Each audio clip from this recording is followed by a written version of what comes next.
Hello guys, Vaccinato here from Motion Swift Synthesis. In this video I'd like to show you our latest bundle upgrades to the Storm bundle, the Pi 2525 product, and the Ocean Storm product. So there's actually really cool stuff. There's a brand new synth added to this bundle, the Ocean Core, and this is the synth that we will talk about in this video. But before that, I just quickly would like to show you that the Pi 2525 got two new skins. First of all, it got a smaller skin. The original skin was quite bigger. It was like, I don't know, maybe 10-15% bigger and took up more screen real estate. So we kind of provide a smaller skin as well for some of you guys that maybe are using laptops or using smaller monitors or taking Scope Excite out live or whatever, and you need some more real estate. So a little bit smaller of a skin. And then you have the camo skin, which is just a fun army camouflage skin, and it is built from the smaller skin as well. So this is the smaller size and a cool camo skin to the synth itself, which I really dig this. This is really cool. So the Pi 2525 camo skin and smaller skin have been added to the Storm bundle and the Pi products, which is really cool. Now, a brand new synth that it goes to the Ocean Storm product and the Storm bundle obviously as well, the Ocean Core. So what this does is it takes the bigger brother, obviously it's derived from the Ocean Storm, and it does away with a lot of the features and the functions of the Storm, and it keeps just a really, as the name implies, the core design, the core sound of the device, while using a little bit less DSP first of all, and second of all, it's more tightly focused to certain types of sounds.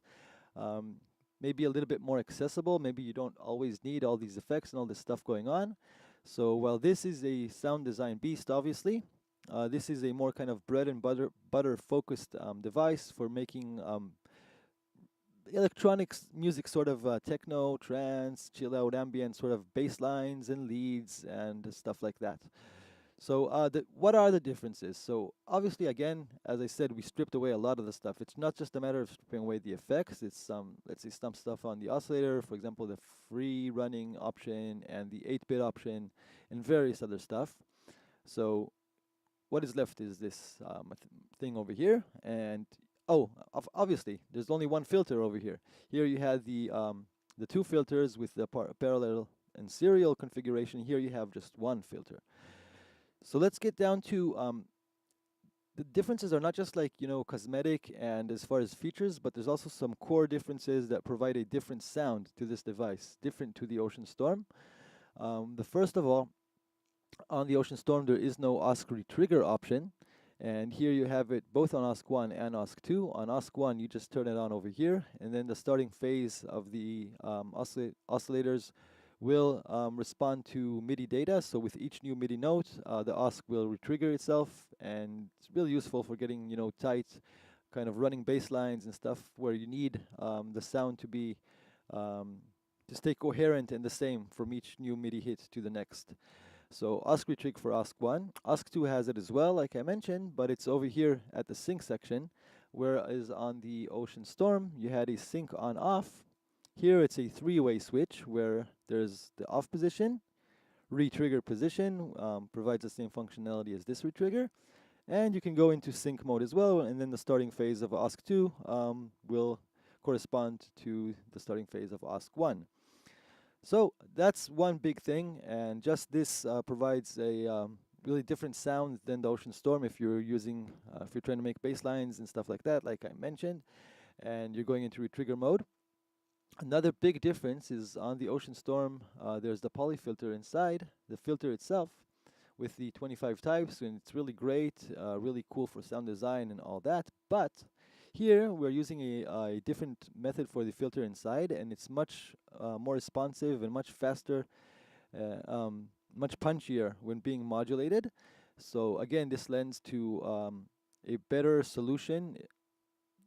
I don't know if it's better, I guess. I don't want to go into that. It's a much more precise solution and much more, leaning towards making these sort of bass lines and stuff that we've mentioned before.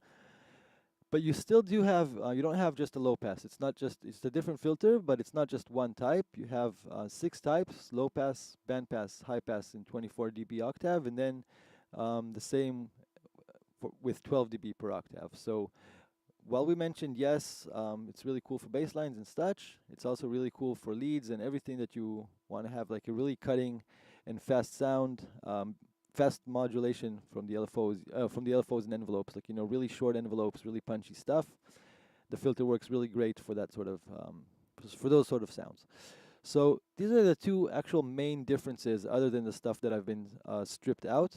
The rest is pretty much the buttons themselves, the knobs, pretty much the same as the Ocean Storm.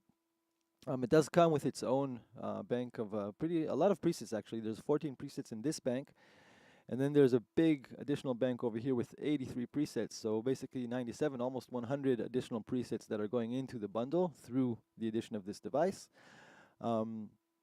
So you get a lot of extra sounds, different functionality, and we think this is really cool actually. It complements the Ocean Storm really nicely. So one last thing I want to mention is while overall it uses a lot less DSP because of course there's a lot less going on inside, it is on PCI at least, it's locked to 4 voices. So while on PCI the Ocean Storm was 5 voices, the core is, even though it's smaller, it's locked to 4 voices because of a different little behavior inside the OSC section.